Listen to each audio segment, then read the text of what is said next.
Okay, good morning, everybody. Hope everybody is well. Happy Thursday.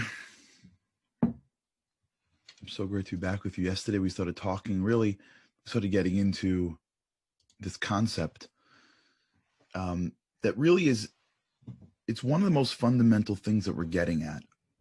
And, these are the moments where we stop, like what I was saying yesterday, wherever you come in, we get to circulate around again. And these are one of those moments.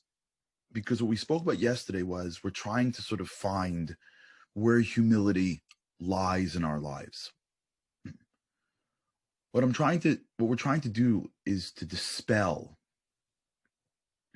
this sort of, I don't want to say it's a myth, but it's sort of a misconception that humility and arrogance are, I guess, sort of natural traits. You see people that are humble and they sort of feel humble, and you should be more humble or less humble. Like, we don't know how to get that. Like, how do I become more humble? Do I appreciate things more? Isn't that just being more grateful? Does that mean being more humble? Do I think of myself less? Like, how do I do that? Am I not going to think of myself? You ever try this where, like, you get a, I'm just wish everybody l'chaim on the coffee. You ever, like, hear some kind of, like, speech or lecture, something about humility, and you're like, no, now it's going to be different. Then, like, you go home and, like, you try not to be offended and you're still offended.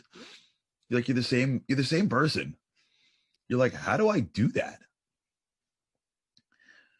So what we're talking about yesterday is how to do that, right? It's not like we have to, like, uproot ourselves. We have to recognize the tools that we have and know how to use them properly. So we have tools. It's eyes and mouth and hands and brains. Like, we have tools. God gave us a body, and a body is a very elaborate robot that we get to control, to live in this virtual reality called life and try to enable it to go towards things and influence the depths of who we are in the right way. So we have a tool. It's called eyes. Not just physical eyes, but mental eyes. Where I focus is not just my physical eyes, right? Let's go back to where we ended. When I wake up in the morning, and the story I told yesterday about the lady in bed. So she's not seeing her presentation that she has to give in a couple hours, but she's seeing it. She's imagining it. She is, if you can picture, focusing her eyes on it, because imagination also has the ability to focus on. And that's bringing her worry. And then she gets into the anger because she remembers the colleague who last time she presented disparaged her. And then it pops into her head that her loved one went to the doctor because they saw some growth, and she moves into greater states of worry. And then she gets a text that it's all good. Now, this woman hasn't left her bedroom, and she's gone through from stress to anger to worry to jubilation. It's because where you put your attention to is how you're going to feel. Now, I want to spend time on this, but I just want to tell you why we're doing this so that everybody's with me. We set up earlier this continuum: be, do, have, essence, actions, impact.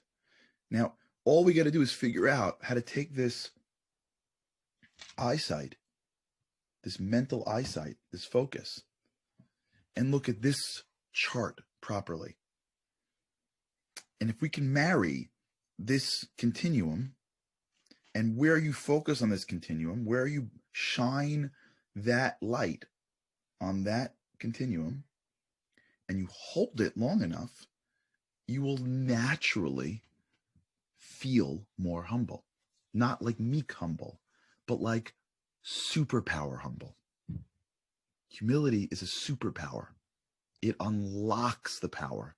It doesn't cover and make our power more limited. In the material world, humble people are the nice guys that finish last. In the spiritual world, humble people are the nice guys that finished first, and women. It's a flip. It unlocks. It doesn't lock up, which is a misconception we have to get through. But let's just spend a few minutes on what I'm talking about. So let's go back to the lady in the morning. So she wakes up in the morning. Now, she wakes up in the morning and she's got 4 emotions: stress, anger, worry, jubilation. Okay? Fine. Those are 4 different feelings that she's going to feel. Now remember, she's got a brain. And what is our brain like most? Our brain likes consistency, because consistency builds neuroplasticity. So what feels most normal is what is most familiar. I want to just make sure this is clear. Things don't have to be right for us to think they're right. They have to be familiar, right?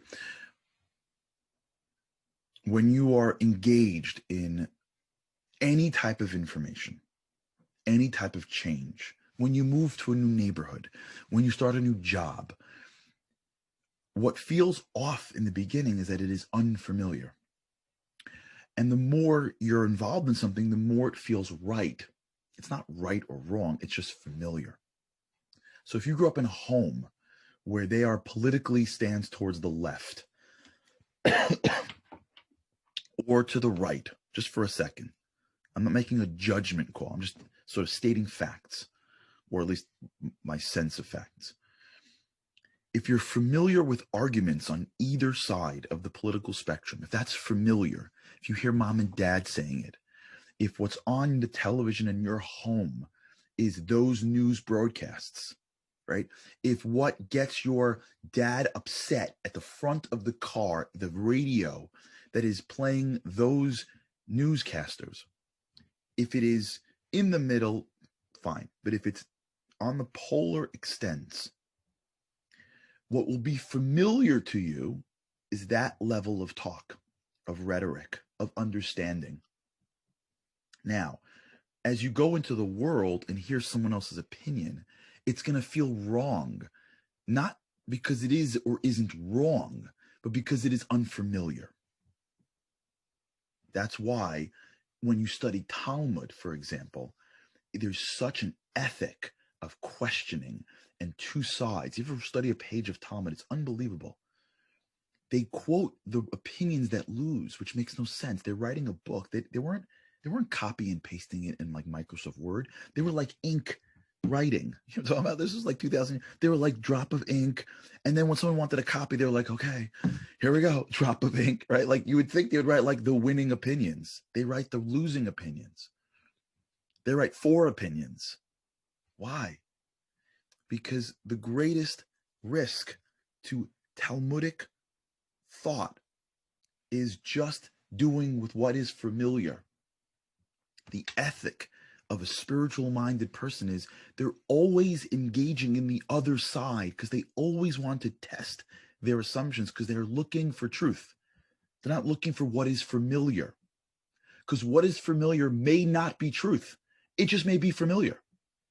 You see this with denominations. Whatever religion you're watching this that you're a part of, I guarantee you there's denominations to your right and to your left. And there are people that look to the right and to the left and make judgments about people in denominations. Why? It's because what is their denomination, what they are used to, is most familiar. So it feels right to them. It feels like that's the right mix of rituals and observance. It all feels right because it's familiar. And when I see someone to the right of me, whatever religion you're in, you just go across the board. Wherever you sit on any spectrum, politically, religiously, economically, just name a spectrum. Wherever you sit, wherever I sit, we are inclined to believe that where we sit is right because it's familiar. Familiar is a trap for truth. And that's why when you see great companies, usually the CEOs could care less Sometimes it applies by how they treat people, but really it's in themselves. They don't care a lot about, the usual accolades. They just want truth. They'll fight truth for everything. There's a big divide what's happening right now in the world. I don't want to get into it, but if you look around,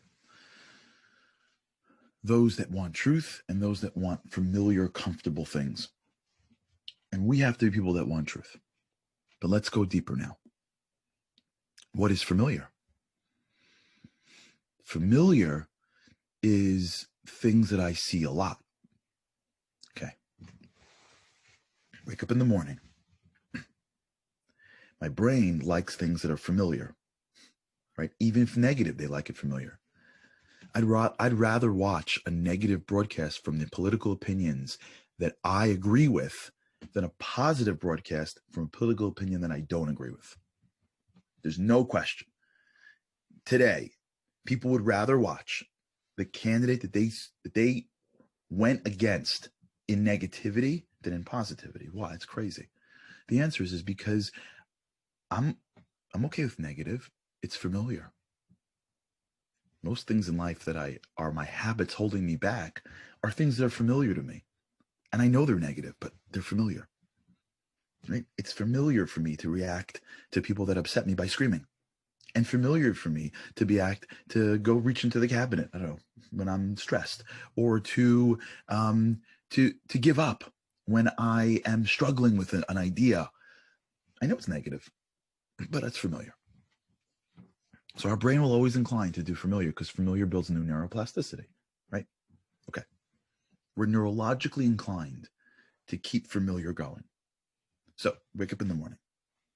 Stress, anger, worry, jubilation. She's got all four. The question is, where does she let her mind go consistently? Let's take out like the example of somebody thought they had a growth and it came out negative and they're okay. How about let's just make it regular? She woke up healthy. How about that? Because by the way, having a growth and finding out that it's okay is the exact same thing of not having a growth at all, right? What it was, I thought I wasn't healthy, now I'm healthy. Now let's make it a little bit more complicated. She wakes up, she's got a presentation, stress, the person she's mad at, anger, the fact that she's up and healthy, joy. Or let's make it more complex, the fact that she has a wonderful life, let's say, joy. 3 potential scenarios. They're all there. They're all available to her. And they all pop in. The question is not that they're there. The question is, where is she going to hold her attention? If she does nothing, her attention is going to slide towards the thing that is most based on survival, right? Survival is how we're born. You have to opt for greatness. So making a presentation and being socially unaccepted is the most about survival. So if she does nothing, most likely she's going to incline towards the stress. But if she asserts her ability to control her own eyes and focuses it on the gratitude, that means I hear the stress, I'll deal with the stress. I hear the anger, I got it. But I am going to assert what I have, which is eyes, mental eyes. It may be hard in the beginning. It may be challenging because I hear the stress. Come look at me. It's stressful. You may be socially unaccepted. You may lose your job and not have any more money and be laughed out of the community. And I hear it. But we're in control of our minds. Remember, our minds are a muscle that works for us. It's hard to hold in place when you're doing a plank. But if you got to do a plank for a minute and it's 30 seconds in, you can hold it because your muscles still work for you. And at some point, it'll give. But just because your brain, your body is saying stop, it doesn't mean you have to stop. So when we use that same principles for our mind's eye and we take all of our attention and focus it on what's good, what happens is not only do we feel good for the moment, the next day it is 0.1% easier to stay focused on good. And then the next day and the next day and the next week and the next month, and then you wake up one morning and there's stress and anger, and your body, because it loves familiar, is familiar with that show called gratitude. You have neuroplastic connections that say, it's morning, gratitude, and the joy and the power and the focus feels natural because we spent time fighting for our attention. Our attention doesn't belong to the world. They don't get to do whatever they want, and we're like a bunch of we can't. Where can I look now? Anybody want to send me something? Okay, I'll look at my phone. I'm done with my phone. What else? Anybody? Oh my God, she said something that wasn't nice to me. Okay, I was gonna have a good day 5 minutes ago, but I came to work and she said something that was not nice, and now my whole day is shot. I'm sorry, that sounded louder than I wanted it to. For those who are listening on the audio, I didn't bang on the table. The attention doesn't belong to the rest of the world. We're not sitting around like totally incapable, like always sitting in the back of the car while someone else drives us every day. Hopefully to something really good or not so good. We don't have to sit around our whole lives and wait for somebody else to fill our attention. We're in control of our attention. We're in control of our mind's eye. We're in control of where we put our heads. It's not easy. It's the hardest thing in the world. It is easier to do planks than it is this. It's much easier to keep our hands out of a fridge than to keep our mind out of something negative. It is much easier to shut our mouths when we want to say something than to shut our mental eyes when we want to think something. But this is the game. This is the golden lever. This is it. This is the lever. Controlling our schemas.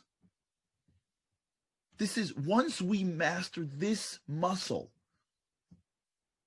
we not only can do things we never thought of, we can think things we never thought of. That means our mind is holding the keys to our soul. We can't shine out our natural power, our soul, if we can't control the gatekeeper of our soul. How do we get the soul out? We spent so much time on honor. We spent so much time on the superpower. How do we bring it out? It's by controlling the fort. That's the keys. That's the gate. That's the border. It's the ability to control our attention. Once you control your attention and you set it in a direction, and as that attention pulls you out, you say, no, I want to focus on this. It gets a little easier and a little easier and a little easier. That's how you change how you feel. But for this moment, it also changes how you feel about yourself. Because when you can control your attention and you focus it on be, on essence, versus have, on impact, now you are changing how you relate to the world. Just by focusing your attention on who I am, you go inside out. We stop being slaves to what they think. We stop being vulnerable to will it work. And we start recognizing that the real question is, should I do it? And did I give it my all? Once we take that mind's eye, that attention, and we see that the way I feel really is less about the circumstances, about my attention to the circumstances. And now we apply it to the world of humility and see that if I have a continuum in front of me, be, do, have, essence, action, impact. If my attention is only on the impact, I'm living outside in and I'm vulnerable to this world. Ego, insecurity. Look at yesterday's talk. But what I could do, it's going to be hard. What else is life for? To work hard on the things that matter. It's easy to do this than it is to try to make all the money and impress people. Let me tell you that much. Or just impress people. Forget the money part. Once I take my attention and I focus it all the way to the other side of the continuum, I put it at the B. Now I am conditioning myself to look at the things that are important, which will ultimately feel familiar, which will build neuroplasticity, which will naturally on its own let my light shine out and make me truly humble without it being, I gotta like pretend I am when I'm not. That's when I start going inside out and start revealing the true essence of who I am. Okay, we'll pick this up. We'll continue it. Thanks so much for sticking with me. You got questions tomorrow. But usually these questions now are going from like rapid fire to like one or two, but we'll continue this theme tomorrow. Have an incredible day. And with God's help, I cannot wait to see you tomorrow. For those who are interested tonight, thank you, Michael, for remembering tonight. The Shabbat show, we're doing favorite clips on H.com. It's fun stuff. Tonight, 8 o'clock, projectinspired.com or on my Facebook page. Have a great day, everybody.